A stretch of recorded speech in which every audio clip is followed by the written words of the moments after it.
Jangan sampai juga butuhnya A, belanjanya B. Iya, nah, ini yang kemudian menjadi sering tidak ternyata bukan sinkron. butuh ya, Betul. tapi mau, pengen gitu Pengen, ya jadinya. hanya pengen. Nah. Belanja mobil dinas Pemprov Kaltim senilai 8 miliar. Ya. Oh, ini mobil Gubernur Kalimantan Timur yang seharga 8,5 miliar itu.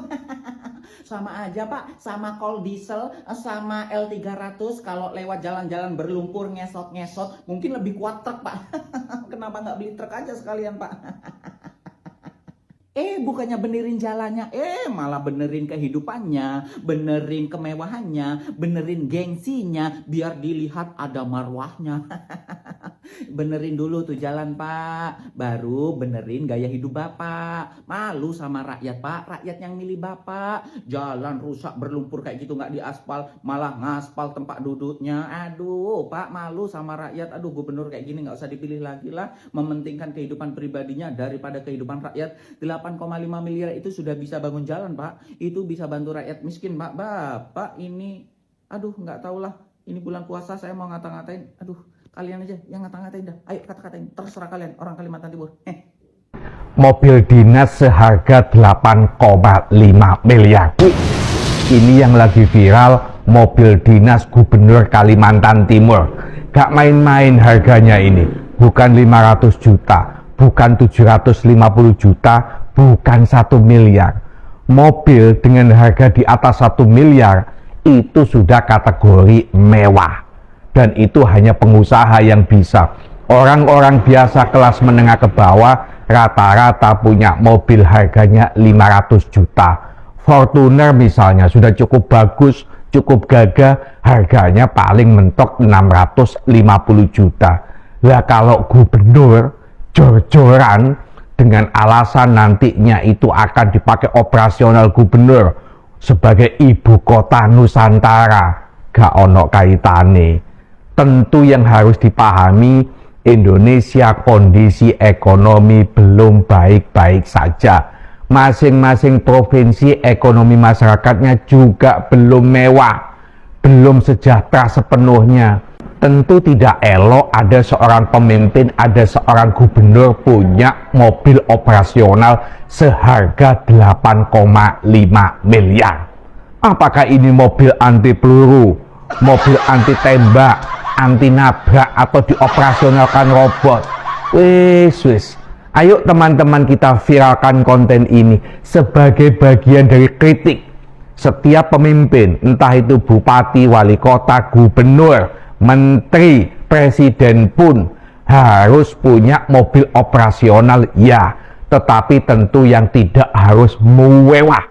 Sekali lagi, tidak harus mewah. Tidak ada kaitannya mobil operasional dengan marwah sebagai seorang gubernur. Kaono, marwah gubernur itu adalah rakyatnya sejahtera. Kalau rakyatnya sejahtera, kalau sudah tidak ada angka kemiskinan, mau pakai mobil seharga 100 miliar pun nggak ada masalah.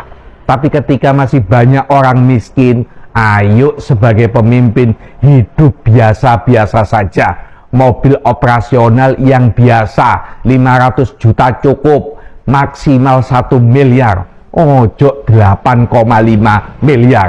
Tentu itu menyakiti orang-orang miskin. Lagi heboh nih guys, Gubernur Kaltim beli mobil dinas pakai uang negara sebesar 8,5 miliar rupiah. Nah, menurut laporan yang beredar, anggaran tersebut dialokasikan untuk pembelian mobil dinas gubernur yang dugaannya Range Rover Autobiography jenis SUV hybrid dengan mesin 3000 cc seharga 8,5 miliar rupiah. Ketika kabar ini beredar, ngamuklah masyarakat. Di tengah kebutuhan dasar masyarakat yang perlu ditingkatkan seperti pendidikan, kesehatan, bahkan infrastruktur jalan di Kaltim yang masih ada rusak, gubernurnya malah beli mobil mahal 8,5 miliar. Nah, setelah isu ini meledak viral, Busekda Kaltim pun akhirnya mengungkapkan alasan Pak Gubernur membeli mobil mahal tersebut katanya dipakai untuk peninjauan menembus medan-medan sulit di daerah pelosok. Dan di klarifikasi Pak Gubernur pun beliau juga mengungkapkan kalau selama ini beliau belum menerima kendaraan dinas dari Pemprov Kaltim. Jadi beliau masih menggunakan mobil pribadi untuk beraktivitas sana-sini. Ditambahkan Kaltim juga ada IKN yang tamunya juga kadang berasal dari global. Jadi kata Pak Gubernur, masa iya kepala daerahnya pakai mobil ala kadernya? Jaga dong marwahnya Kaltim.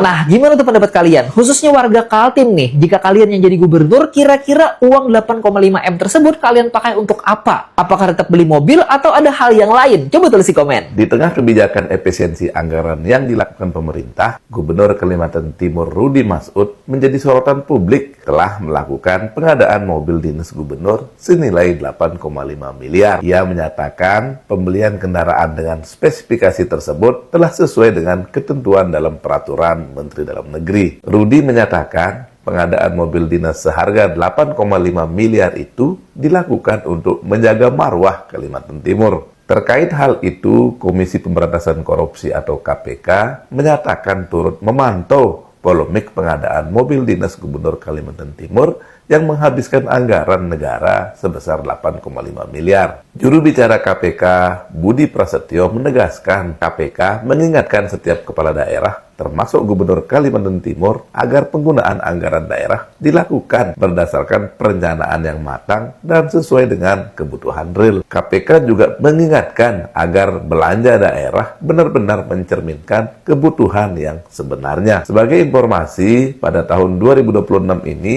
besaran RAPBD Kalimantan Timur sebesar 15,15 triliun dengan pendapatan asli daerah atau PAD sebesar 10,75 triliun. Jadi orang Kalimantan Timur tuh nggak usah kerja juga bisa hidup. Jangan Kang, jangan. Nggak kalau ngomong pendapatan ya Pak, kalau ngomong pendapatan negara ya.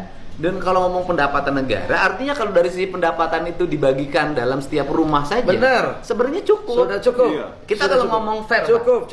Kalau ngomong fair, cukup. artinya hasil pendapatan dari tambang itu dikelola, kemudian dibagikan dalam bentuk gaji pada warga. Siap. Menurut saya bisa.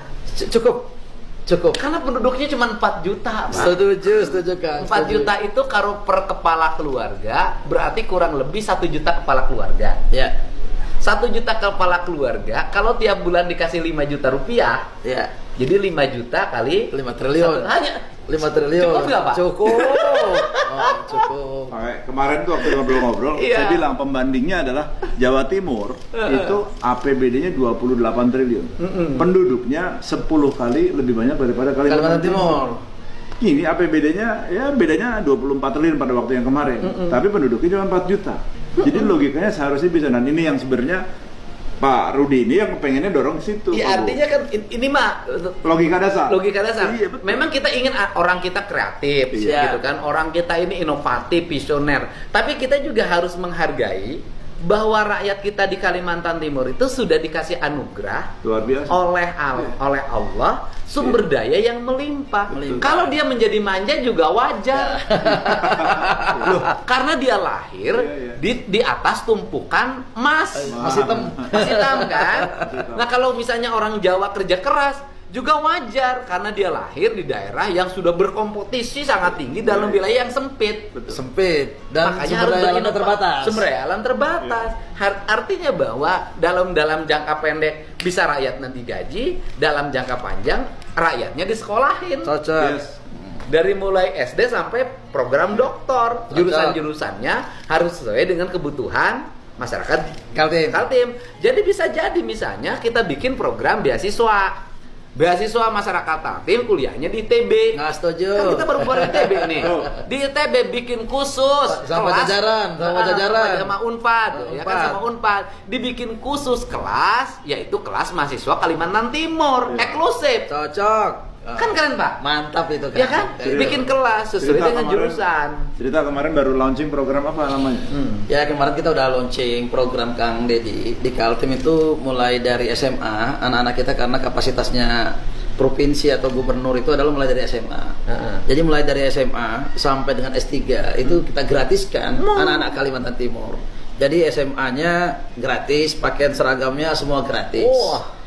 S1, S2, S3 semuanya gratis, swasta maupun negeri yang sekolah di Kalimantan Timur. Di luar dari Kalimantan Timur itu baru kita berikan mereka beasiswa. Bapak APBD provinsinya berapa? Kurang lebih sekitar 20 triliun. 20 triliun untuk 4 juta. Walaupun 4 juta. wilayahnya luas banget. Luas banget. Kita 29 Pak untuk 50 juta. Pak. Iya. Walaupun nggak sempit. Nah, kemudian yang berikutnya adalah misalnya gini, Bapak kan areal pertanian. Siap. Mau nanam padi, orang Kaltimnya pasti males, Pak. Ya. Ngapain nanam padi kata orang Kaltim? Karena batu bara aja. Dia kerja di batu bara. Gali-gali gini juga dapat duit. Terus ngapain juga ke laut, nyari ikan muter-muter. Nah, kalau begitu begini caranya Pak. Gimana Kita itu, bikin Kang? kontrak kerjasama Cocok. Nah, ini yang perlu. antara Pemprov Jabar dengan Pemprov Kaltim. Kaltim. Kita Setuju. bikin nanti di sana kampungnya orang Jawa Barat. Cocok. Kita Ini siap, areal siap. pertanian. Siap. Bapak kan menuju produktivitas padi. Nanti Yes. saya bawa petani-petani yang ada di sini. Cocok, Kang. Kita bareng-bareng bikin rumah yang ada di sini Cocok. yang layak. Kita siapkan. Areal pertanian yang siap. Kita siap. Tinggal ngisi, kemudian Siap. tinggal bertani. Setuju. Nih, Deal. Top. Oke. Nelayan. Bapak Nelayan. nanti ininya di mana? Posisi karena nggak apa-apa kita bikin kampung nelayan di sana. Kita yang siapkan. melautnya orang Indramayu, Nah, cocok orang itu. Pamanukan, Ah, orang cocok. Palabuhan Ratu, Cocok. orang Pangandaran, orang Pangandaran. Garut, orang Ciamis. Setuju. Kita tinggal ke sana, rumahnya sudah ada, kapalnya udah, tinggal melaut. Siap. Beres. Nanti orang sana ngirimin beras sama orang Kaltim yang tinggal duduk manis aja, Pak. Jangan dong, harus bareng-bareng. Iya kan nggak orang Kaltimnya udah digaji sama pemerintahnya Pak. 5 juta cuma 5 triliun Pak.